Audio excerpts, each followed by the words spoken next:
Pag-uusapan natin ngayon ang isang pambihirang paglalakbay. Isipin nyo, 40 years! Alamin natin ngayon ang kwento sa likod nito, kung bakit isang buong henerasyon ang kinailangang magpagala-gala sa ilang.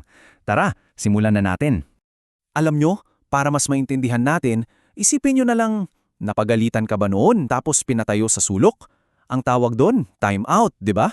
Pero paano kung yung time out mo, hindi lang ilang minuto, kundi 40 taon?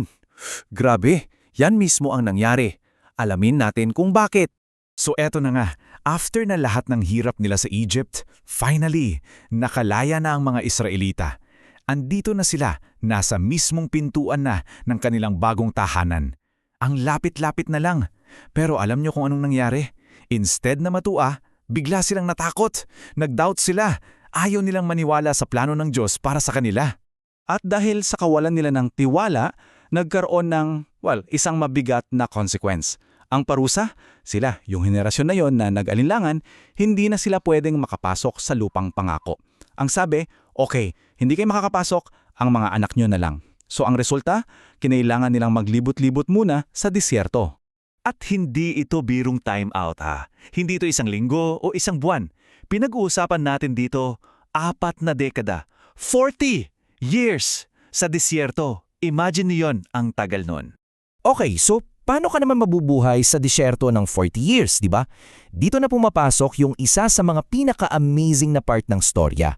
Kasi kahit na dinidisiplina sila, kahit na parang may parusa, hinding-hindi sila pinabayaan ng Diyos. Ibig sabihin, lahat ng kailangan nila, ibinigay.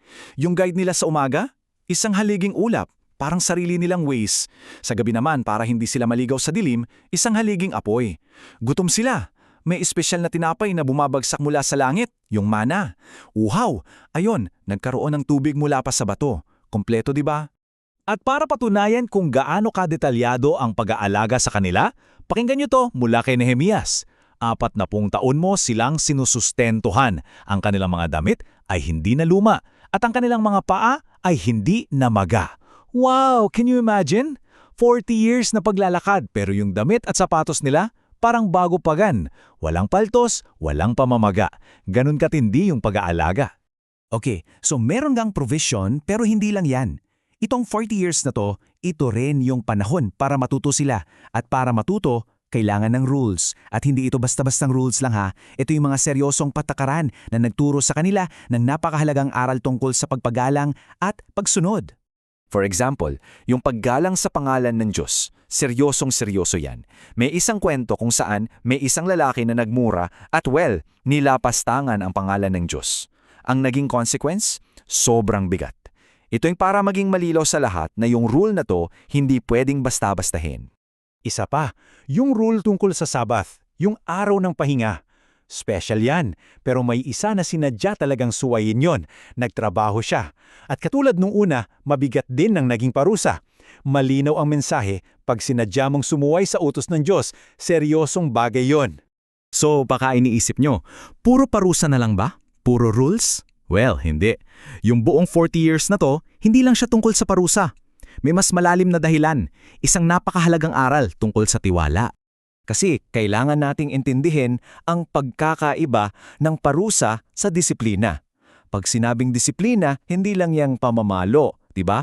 Ito yung paraan ng pagtuturo, pagsasanay, para tulungan kang lumago. Ito'y isang test para matuto ka. At yun mismo ang nangyayari dito, isang malaking training ground para sa susunod na henerasyon. Sa Deuteronomy may magandang comparison dyan. Sabi, kung paanong dinidisiplina ng isang tao ang kanyang anak, gayon ka ring dinidisiplina ng Panginoon mong Diyos. Parang sa isang magulang na mahal ang anak nila, di ba? Dinidisiplina nila hindi para saktan, kundi para turuan. Ganon din ang ginagawa ng Diyos.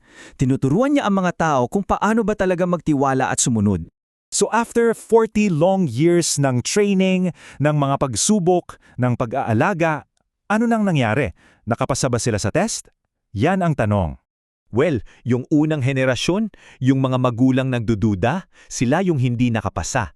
Pero yung mga anak nila, yung lumaki sa desyerto na nakita lahat ng to, sila handang-handa na silang pumasok sa lupang pangako.